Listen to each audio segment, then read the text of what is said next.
보통 소개팅을 하면 MBTI로 궁합을 보곤 하죠. 만약 내가 INFP인데 상대가 ENFJ예요. 그럼 뭔가 잘 될 것 같은 느낌이 있어요. 그렇죠. 물론 대부분 그냥 재미로 보는 거지만 근데 가끔씩 이런 MBTI 궁합에 진심인 사람도 있어요. 그래서 자기와 맞는 MBTI가 따로 있고 맞지 않는 MBTI가 따로 있다고 생각합니다. 하지만 MBTI 궁합은 그저 그럴 가능성이 좀 있다는 정도의 의미가 있을 뿐이에요. 언제나 예외가 있죠. 궁합이 좋아도 얼마 안가 헤어질 수 있고요. 나빠도 의외로 환상의 커플이 될 수 있다는 겁니다. 그래서 적어도 연애를 할 때 상대와 내가 얼마나 맞는지를 보려면 MBTI 외에 한 가지를 더 봐야 합니다. 바로 애착 유형이에요. 자, 오늘은 몇 가지 MBTI 궁합을 애착 유형과 함께 재해석해 볼게요.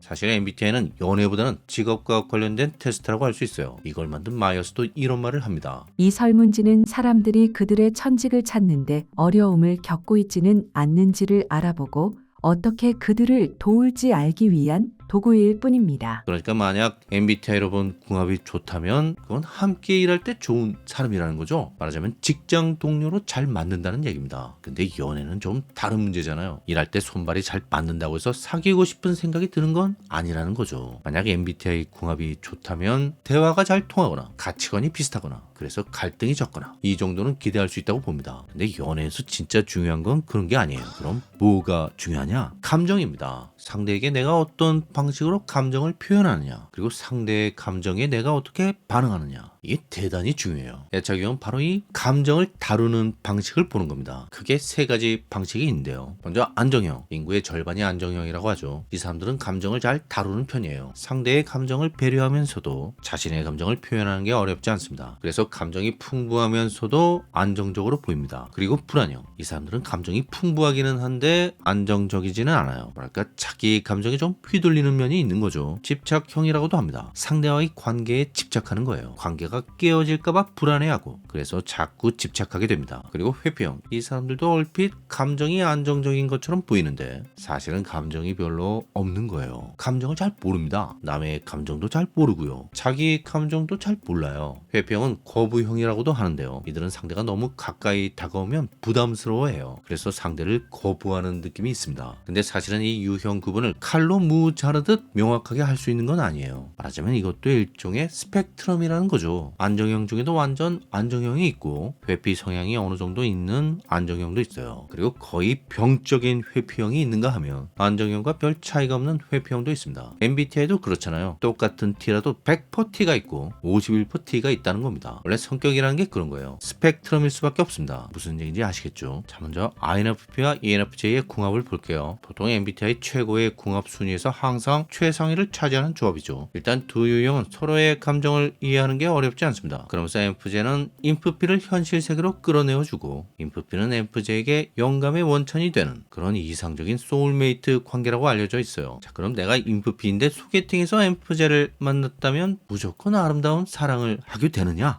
반드시 그런 건 아닙니다. 연애에서 중요한 건 MBTI가 아니라 뭐라 그랬죠? 애착 유형이라는 거예요. 예컨대 INFP나 INFJ 둘 다 불안형이라면 시간이 지날수록 피곤한 관계가 될 수 있습니다. 지나치게 서로에게 매달리고 집착하는 거죠. INFP는 상대에게 버림받을지 모른다는 불안감으로, 그리고 ENFJ는 상대에 대한 과잉 헌신으로 각자 지쳐갈 수 있습니다. 자, 왜 이렇게 되냐면요. 불안형은 상대가 나 때문에 힘들다고 느끼면 더 불안해지는 성향이 있어요. 근데 만약 상대도 나 같은 불안형이라면 어떻겠어요? 상대도 나를 보면서 또 불안해지는 겁니다. 어느 한쪽이라도 상대가 그러든 말든 변함없는 안정적인 상태를 유지해야 다른 한쪽도 다시 편안해질 수 있을 텐데, 근데 둘 다 그러고 있으면 이 악순환이 끝나지가 않는 거예요. 내가 불안하면 상대도 불안해지고 상대가 불안하면 내가 불안해지니까 결국 둘 다 지치는 겁니다. 그래서 한쪽이 떠나도 다른 쪽이 상대를 잡지 않게 되는 거죠. 잡을 힘조차 없는 겁니다. 그리고 INFJ와 ENFP 궁합도 좋다고 하죠. 요즘엔 이 궁합이 1위라고 하던데 맞나요? 하여튼 궁합이 좋다는 MBTI 조합에 NF 유형들이 많이 보이는 것 같아요. 자, 이 관계를 보통 이렇게 말하죠. INFJ의 깊이와 INFP의 에너지가 서로를 보완하는 역할을 하면서 각자의 경험 세계를 확장시켜주는 관계다. 그래서 참 이상적인 관계라는 겁니다. 자, 근데요, 여기도 마찬가지예요. MBTI로 궁합이 아무리 좋아도 애착 유형으로는 최악의 관계가 될 수 있다는 겁니다. 만약 INFJ가 회피형이고 INFP가 불안형이라면 그렇게 되는 거죠. 원래 불안형, 회피형 관계가 안 좋거든요. 불안형은요, 회피형을 만나면 안 됩니다. 회피형 역시 불안형을 만나는 게 좋지 않아요. 근데 문제는 하필 이 둘이 만나게 될 가능성이 가장 크다는 겁니다. 활발하고 적극적인 MFP가 조용한 인프제에게 관심을 가지고 다가올 수 있죠. 서로 말을 섞어보니까 통하는 부분이 있어요. 그래서 더 가까워질 수 있습니다. 근데 이때 만약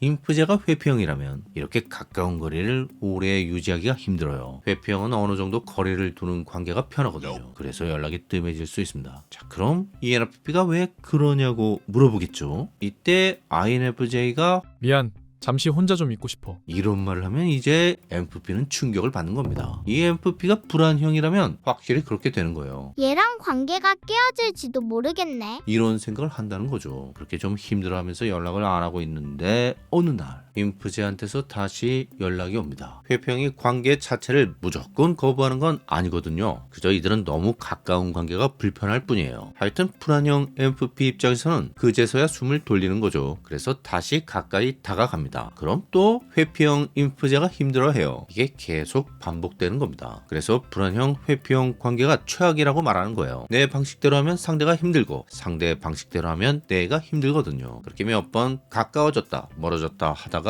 결국 한쪽이 지치면 끝나는 겁니다. 보통은 불안형이 먼저 지칩니다. 당연히 그렇겠죠. 상대에게 다가가려 애만 태우다가 결국 포기할까 싶으면 다시 연락이 오고, 그래서 다시 다가가려 하면 또 슬쩍 피해버리고, 이게 사람 미치게 만드는 거예요. 근데 굳이 이런 고통스러운 연애를 자진해서 선택하는 사람들이 불안형입니다. 그래도 그나마 상대가 인프제라면 다행이에요. 만약 INTJ라면 진짜 찐으로 회피형일 가능성이 큽니다. 근데 또 어디서는 인티제와 MFP도 궁합이 좋다고 하잖아요. 밈이 가장 많은 조합 중 하나죠. 하지만 실제로 만나보면 아닐 수 있다는 거예요. MFP 불안형과 인티제 회피형은요, 진짜 크게 부딪힐 수 있어요. 인프제는 그래도 상대의 마음을 어느 정도 헤아리면서 말을 하는데 인티제는 그런 것도 별로 없거든요. 훨씬 다이렉트하다는 겁니다. MFP 중에도 한성질 하는 사람이 있죠. 그래서 처음에 호기심으로 몇 번 쫓아다니다가 어느 순간 아니다 싶으면 그냥 헤어질 가능성이 큽니다. 아니면 아예 처음부터 접점이 없거나 사실 특별한 계기가 아니라면 서로에게 그렇게 끌리지도 않을 것 같아요. 근데 만약 두 사람 모두 안정형이라면 정말 좋은 관계가 될 수 있습니다. 바로 밈에 나오는 그런 관계가 되는 거죠. 인티제 안정형은 MFP 안정형이 무슨 짓을 해도 다 귀엽고 예뻐 보일 테고요. MFP 안정형은 인티제 안정형이 일에 바빠 연락을 잘 못해도 웬만하면 이해할 거예요. 왜냐면 안정형은 상대가 가까이 다가오건 멀리 떨어져 있건 크게 스트레스 받지 않거든요. 말하자면 안정형은 거리 조절이 가능하다는 겁니다. ISTP, ESFJ 관계도 비슷해요. 어디서는 좋다고 하고 어디서는 나쁘다고 하는데 사실은 그게 MBTI로 알 수 있는 게 아니라는 거죠. ISTP가 회피형이고 ESFJ가 불안형이라면 좋은 관계가 되는 게 거의 불가능합니다. FJ는 감정적으로 요구사항이 많은데 ISTP는 감정이라면 일단 회피해버리는 타입이에요. FJ가 하는 모든 말은 상대와의 공감을 전제로 하는 겁니다. 그게 아니라면 FJ는 할 말이 별로 없어요. 반면 ISTP는 공감보다는 정보가 훨씬 중요하죠. 컴퓨터를 고치거나 게임을 하기 위한 정보, 이런 것 말고는 별로 할 얘기가 없는 사람이 ISTP예요. 그러니까 한마디로 대화가 아예 안 되는 거죠. 서로 그렇게 느낍니다. 근데 만약 둘 다 안정형이라면 FJ가 하는 말이 잘 이해가 되지 않아도 이 팁은 귀찮아하지 않고 그냥 들어주는 거예요. 반대도 마찬가지입니다. 이 팁이 말이 별로 없어도 FJ는 답답해하지 않아요. 그래도 이 팁이 할 일은 하니까 물건 고장났을 때 잘 고쳐준다든가 하여튼 이것저것 은근히 할 줄 아는 게 많아서 든든할 때도 있거든요. 그렇게 서로의 장점을 볼 수 있는 이유가 상대가 나한테 다가오든 적당히 떨어져 있든 별 문제가 되지 않아서 그래요. 그것만으로도 서로에게 충분히 맞출 수 있는 여유가 생기는 것입니다. 심지어 여기서 ISTP가 아니라 INTP로 놓아도 됩니다. INTP, ESFJ는 정말 안 맞는 관계로 유명하죠. 특히 직장에서 틀어지면 원수지간 비슷하게 되기도 합니다. 하지만 둘 다 안정형이라면 오히려 더 좋을 수도 있어요. 서로 다를수록 충돌하기도 쉽지만 더 완벽하게 보완이 되기도 하거든요. MBTI는 어떤 분야에 재능이 있는지, 성격의 여러 가지 지표 중에서 어떤 부분이 더 발달했고 어떤 부분이 덜 발달했는지를 말해준다면 애착 유형은 가장 가까운 사람을 대할 때 본인의 감정을 어떻게 표현하고 타인의 감정에 어떻게 반응하는지를 말해주는 거예요. 그래서 연애할 때 일단 애착 유형이 맞으면 MBTI는 거의 문제가 되지 않는다는 것입니다.